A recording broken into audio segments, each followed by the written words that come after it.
Everyone at Alsco Uniforms, drivers, start your engines!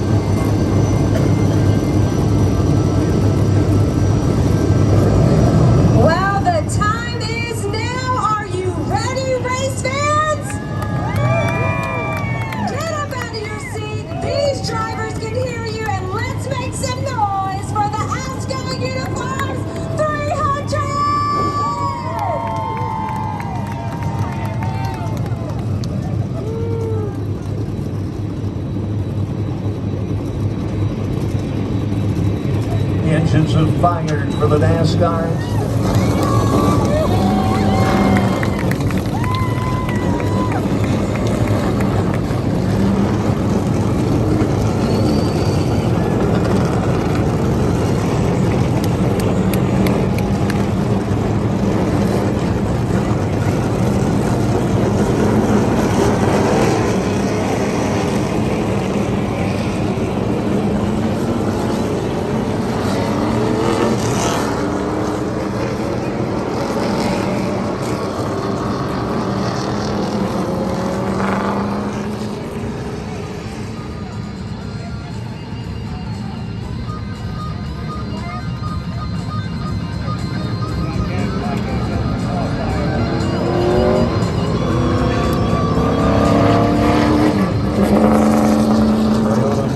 Out there in front of the field, as well as looks like they're going to get an assist from our friends with the Toyota Supras.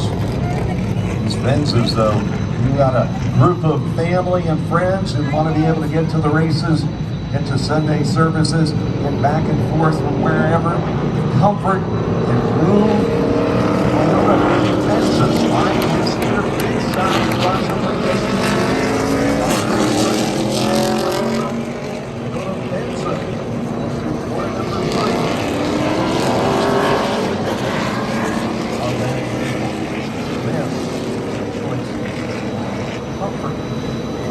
the whole crew in style. Toyota Benza.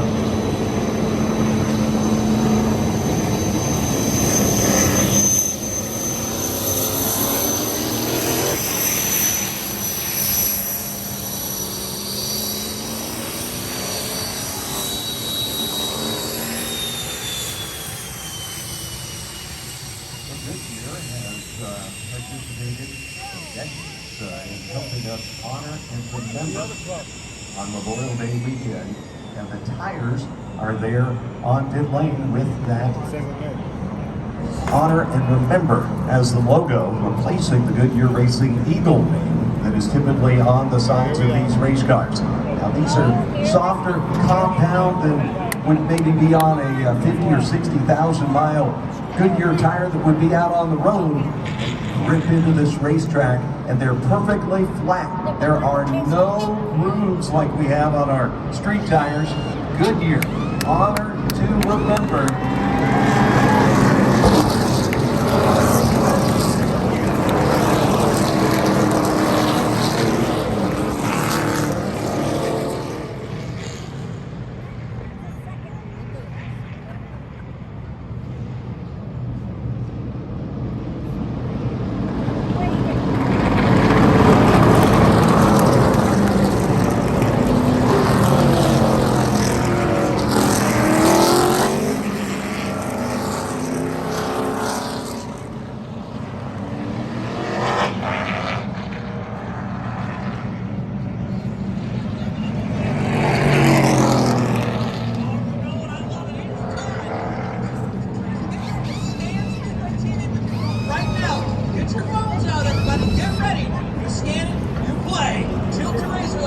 Coca Cola. We're going to practice all weekend long. This is a practice, everybody, because on Sunday, you're going to want to make sure you're ready to go.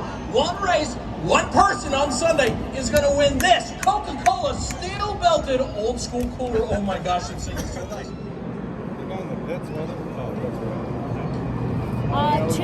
Two rows. Yeah, I forgot. While we're waiting for the Alsco Uniforms 300 to go to green, they're coming down pit lane and checking their RPMs. You can be tilted to race with our race to the finish. What's happening? The driver's coming down pit lane. This is where which RPMs keep them in the range. They'll be able to hit road speed. There's no speedometers on these cars. They're always trying to go faster. Pit lane, they've got to adhere to a certain speed coming in. Once their service is done, going back out. The way they do it is by knowing at which RPM level gets them in that zone, keeps them safe from going too fast. Because if they go too fast, you get a penalty coming in, or out, or both. They can be penalized and sent to the rear of the field. That's what's happening right here in front. As well as the crews are reminding the drivers by waving at them that we're here, we're halfway down, we're 3/4 of the way down. We're ready to come off the racetrack. Don't forget, if you're working hard out there, What's your name? What? I drank the first Chardonnay. It's in here, Andy bottle. I drank that. No, I know. Watch. Oh, here it is. Video. No, it's right here. Oh, Wait. you see the drivers moving the steering wheel, scraping their tires, getting their tires heated up.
What a drive by Nashville, Tennessee's Josh Berry. Junior Motorsports, Harrison's Workwear Chevrolet. Going to come down and make a pass. Look at him sliding around down there on the bottom. And that car all twisted around, showcasing it to you fans.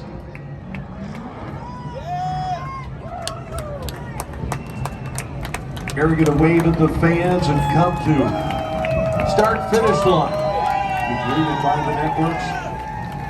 Folks from Performance Racing Network to gather to chat with him in just a moment, but congratulations to... It's Josh Berry in a runaway. It's like winning a soccer match 9-0 as he wins by 18 seconds. But I tell you what, his Junior Motorsports compadres, two of them did really well. It was Ty Gibbs in second, Sam Mayer finished third, fourth to Noah Gregson. Not sure how that happened. I don't either, man. What a comeback story for Gregson today. He finishes fourth, rounding out the top five. Ryan Priest. A quick local break, and we come back to some of the top finishers of the Alsco Uniforms 300. You're listening to PRN, the Performance Racing Network.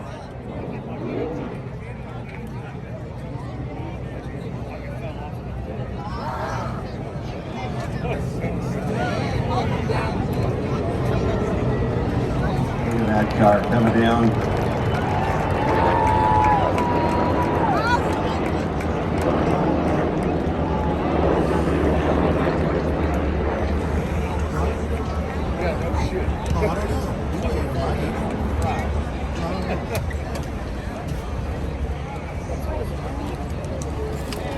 We can leave anyhow, John.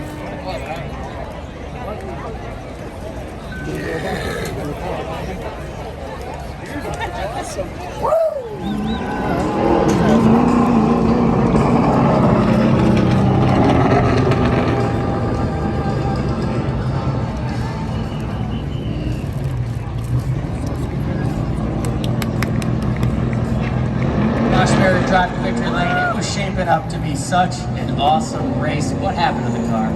Yeah, I mean, just about.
Big round of applause. They're headed around turn one now.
A little bit of demonstration of how they come off of that chopper. We're going to do a little bit of tilt to race here. Practice time once again.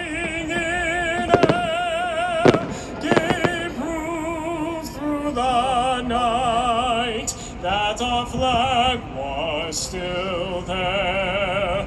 Oh, say does that that star-spangled banner yet wave,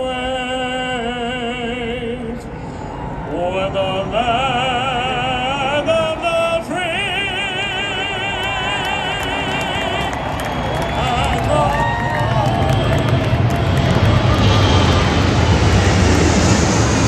as to why for so many years we achieved so much, prospered as no other people on earth. It was because here in this land, we unleashed the energy and individual genius of man to a greater extent than has ever been done before. Freedom and the dignity of the individual. Wow, what a day. This Memorial Day weekend, the USO and Coca Cola are proud to salute America's military service members and their families, especially those who have paid the ultimate sacrifice. Remember, freedom is not free. Here with me today is United States Marine Corps veteran and WWE superstar Lacy Evans. Woo! We are proud to be here in honor of those we remember, and in gratitude to the men and women now serving our great nation in the United States military. Please join Lacy in saying the 4 most famous words in motorsports. Driver, start your engines!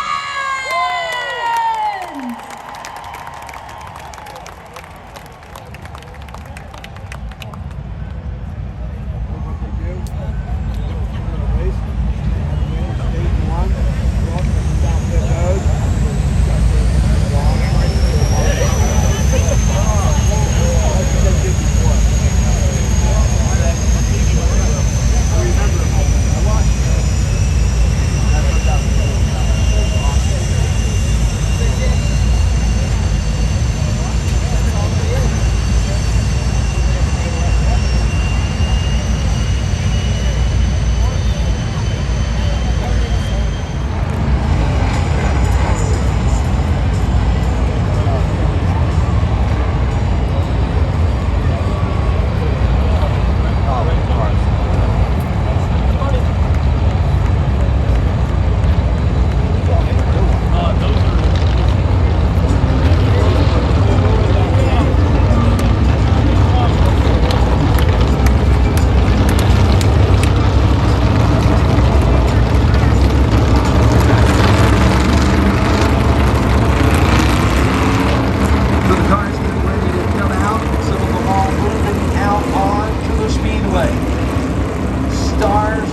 electronics to the MC3. Vehicles you and I on the big screen will be real highlights, and then they'll come down pit lane, and those crews will have to do their work on that single lug nut, make sure their cars are good, and that they are at a safe speed. Right now, the drivers are coming down pit lane, because even with all that technology, there's no speedometer. They do their speed limit on pit lane by feel and by RPM. They use the tachometer numbers to keep these drivers down. Bunch of electronics built into the racing surface to make sure they don't go above the safe speed limit coming in or going out. Drivers have to be very, very cautious in this pit lane area. They are getting it right now. Not only that tachometer reading, but a look over, a reminder of how far down pit lane their pit crew really is. Some is very quick coming off 4, others get down toward 1.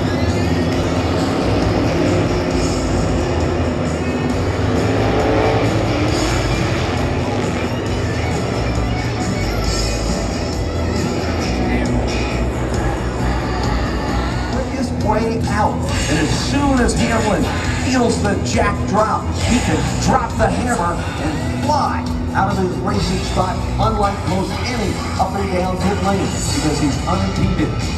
It'll be a long time for him to come down pit lane. Once he's done with service, wow, he can rock it away.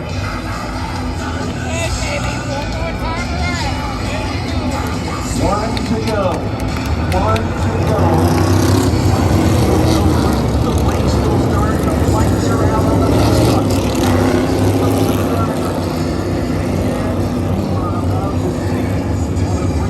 Great moments. A thundering herd up to full speed at Charlotte Motor Speedway, America's home for racing, on a weekend where we honor and remember.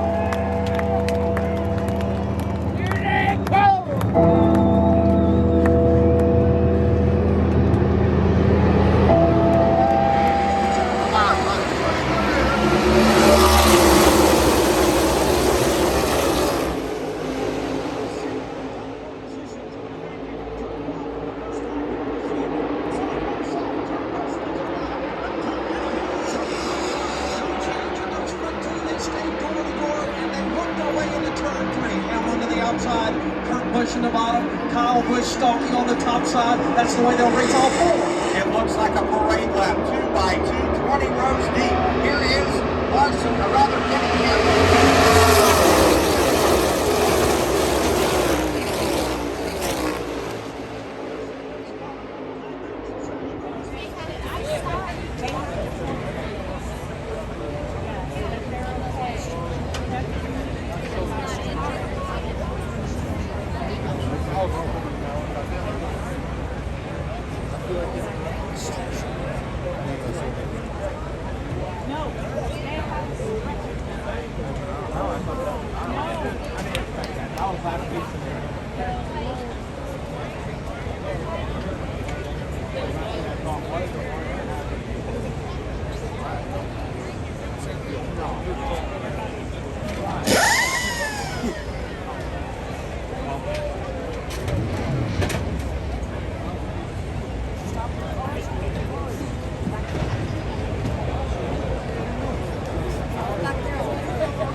Watching with fascination the AMR safety crew try to flip over the Chris Buescher number 17 machine back on the way it should be, because when it got through rolling down the front stretch here, it did wind up on its roof. Mark, we don't see that happen too often. No, we don't, and it'll be interesting to watch some of the replays of this. TV usually waits until they're absolutely sure the driver's okay. And again, the window net has been dropped by Chris Buescher, even though he was upside down. Again, that's a signal to the crew that he is okay. And Doug, these next-gen Cup cars are very, very safe. We see now they've put it back down on 4 tires very, very gently. And now you see Chris Buescher moving around inside that car, getting unstrapped, getting his Hans device and different things like that free, his radio unhooked, and then he'll be able to climb out of that car. And there he is, Chris Buescher, walking under his own power. The crowd here at Charlotte, the sellout crowd, gives him a standing ovation. He's pulling his helmet off and getting ready to get in the ambulance to get checked at the care center. I think that every fan here is breathing a little bit easier now to see Chris Buescher come out of that car and take off his helmet, and now we're going to get the benefit of replay to see what actually triggered this. I know the trigger car was the Daniel Suarez 99 machine. Suarez moved up the racetrack. He was touched by Chase Briscoe. Just past the start-finish line, he got sideways, and then trying to miss him, Chris Buescher ran into him. He slid through and caught something on the turf. I'm not sure if it was a drain or not, and then the barrel roll begins for Chris Buescher. So a very fast car, certainly top 10 material. And again, we watch another replay. Here is Suarez getting sideways. Kyle Busch sneaks by, and also now he gets hit by Michael McDowell, it looks like, or maybe that was Todd Gilliland. Todd Gilliland. And then here's Buescher. He hit something, Doug, like the drain maybe. There's drains down there. And once he hit that, it turned the car over 3, maybe 4.5 times, it looks like. And I will applaud this too, the engineering on these cars. These tires are tethered to the chassis to keep them from flying off and becoming a projectile, and they did their job that time. You can see that the left front tire just dangling on, but it stayed attached to the chassis. It also shows, again, the safety measures NASCAR has built into these new next-gen Cup cars. Again, the chassis held up really well, and especially the driver compartment, right? I mean, Chris Buescher did not get hurt. It was a spectacular-looking crash. Again, he slid sideways into Suarez. Then the car starts to pivot, reverse spin. He's sliding across the grass. Everything looks okay, and then boom, he hits a drain with the right front tire, and then the car starts to barrel roll. There's 1, there is 2, 3.5. So nope, that's 4.5. I'm not going to say what triggered the flip there. I don't know if he had a tire coming loose going down or whatever, but it did get triggered by the front part of the car, which is very unusual to see that trigger a flip. But he got airborne, and then the car started to roll. But the good news is that Chris Buescher is out of the car, appears to be okay. We'll try to catch up with him at the infield care center and find out exactly what transpired in that. But this all was triggered when Chase Briscoe made contact with Daniel Suarez along the front stretch. Let's go down to Brad Gill. Doug, obviously NASCAR is going to do a pretty expert analysis on exactly what happened here, but I've been scanning some of the teams, and Cliff Daniels was talking to Kyle Larson about it. And as you guys can see, where the front end launched, Cliff Daniels said it looked like both upper control arms on the left side of that car just broke, and when it did, that's what dug in. With this new turf here, they don't have drains per se like what you would see in a grassy ball field on the racetrack, because they built the drainage underneath the turf. But once that front suspension broke, that's what actually launched the front end of the race car when it dug in. Very good point there, Brad Gilly. And now they are trying to get that 17 machine off of the racetrack. And we are under a red flag, have been now for a few minutes, and it'll be a little bit longer before we resume, because there's still some cleanup to do. And I'm sure they're also going to inspect where this field turf got tore up down there to make sure that that's safe for the cars to come back out. And it's interesting, Doug, that happened because the Speedway has spent a lot of money on this turf to try to prevent anything like that happening, right? Grass, the nose of the car digs in, it gets caught in the dirt, and a lot of times these cars get out of control. And so a lot of money was spent, and it truly is like 1,000% safer with turf out here instead of regular grass. And it looks like Buescher was just kind of spinning, and there it was. Let's go to Alan Cavana. And I'm with Daniel Suarez outside the care center. We just watched his in-car camera. It looked like a rough, bumpy, scary ride. What triggered it? I mean, it was just a mistake. I got in the middle of the way, go side by side in front of me. I got extremely tight, and I just couldn't handle it. The team was out there, and I just put myself in a bad situation. The 14 probably could have avoided, but he didn't have to avoid it. But we have to learn, come back stronger. We have to pass the car out there, and something to be proud of. We just have to, do a few things better on pit road. My guys are super fast, but the way that the 22 and 11 were racing us, it was very tough. So we kept losing positions every single time we were pitting for tires. But anyway, Man, he has been fast all season long and doesn't have a lot to show for it. That Care Center report brought to you by Blue Emu Maximum Pain Relief, official pain relief cream of NASCAR. And we've had a lot of reports from the Care Center tonight.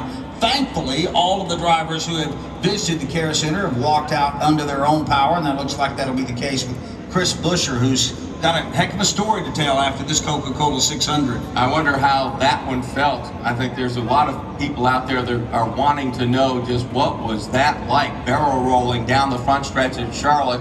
Again, it was when Suarez got hit by that car flying by, and again, I think it was the Todd Gilliland machine, and again, his teammate Michael McDowell. They both have black cars, and that spun Suarez back into Buescher. And there's, again, looking at the replays, boy, it was so good to see Chris Buescher climb out of that car. And that is 2 more cars that will go out of this event. And so that's going to mean when we restart this race, it looks like we'll have only 26 cars remaining, Mark. And those are the kind of numbers that we normally talk about, what used to be called plate tracks, but they've whittled them down here tonight. And so that was the Todd Gilliland machine that was involved there. And again, it wasn't Gilliland having anything to do to start it. He was just on place a long time as everybody got kind of jumbled up. He is now on pit road. His crew looking there. Tough race that was the driver up. He ran top 20 all day long. Those things, the right things, and then had this problem play. You know, I think about these race teams too, because even with this next gen car, they still don't have the stockpile. Even at this juncture of the season, 13, now 14 races in, of parts and pieces that they would like to have, and those stockpiles just got a lot smaller after this race tonight. Let's pause 10 seconds for station identification.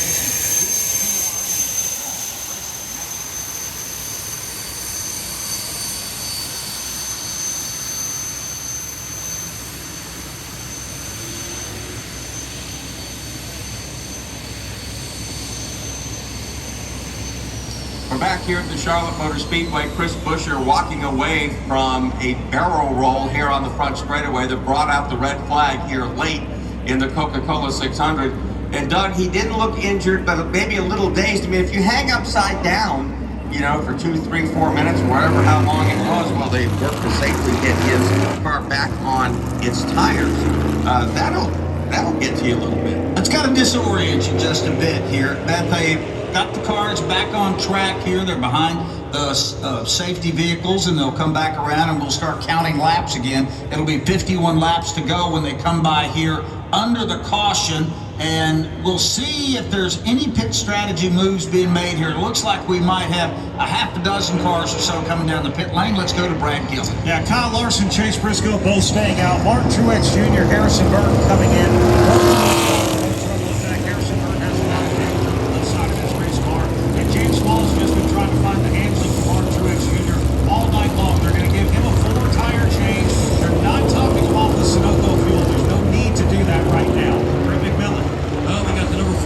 Car of Alex Bowman that came in. They went ahead and gave him a full tire change and an air pressure adjustment. This has been just a constant battle to get him feeling good in that car as he heads back out. So Bowman, of the cars who pitted, and there were just a handful, was the first off the pit lane. Ricky Stenhouse Jr., who is still on the lead lap, they've got the hood up there. They're making some major changes to the right front of that car.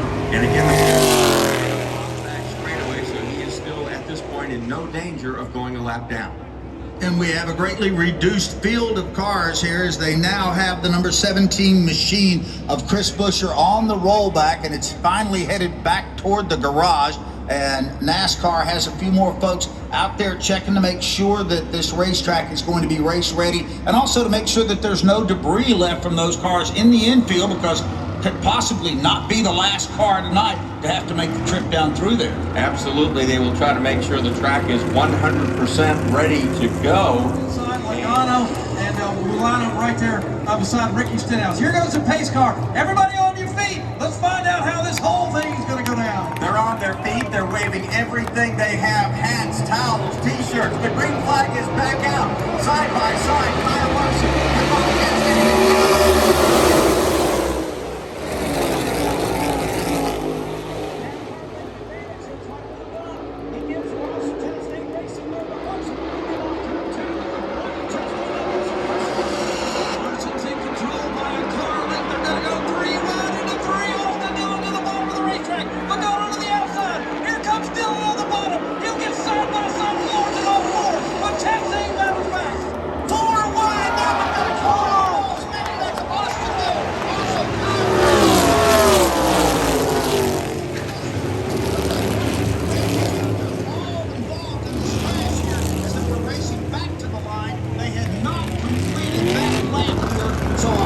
of cars caught up into this, and it looked like the first car to get out of shape there was Austin Dillon, who had charged out of nowhere. Joey Logano's was also mixed up in there, no less than a half dozen cars. Austin Dillon's car sitting in the infield, also sustaining damage, and this was Ross Chastain. Don't know where Austin Dillon came from, man. He talk about shot out of a cannon. Out next to the wall, Hamlin now at the bottom of the racetrack. They stay side by side, door handle to door handle. They fight their way through turn 4, heading back to the strike. Kyle Busch and Denny Hamlin racing for supremacy here. They look at the white flag. It's a Denny.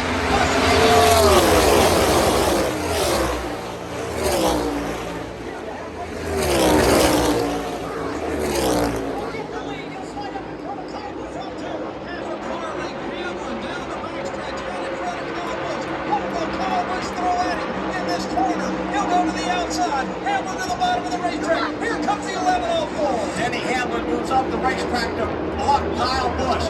Denny Hamlin has done it. He's won it. He's finally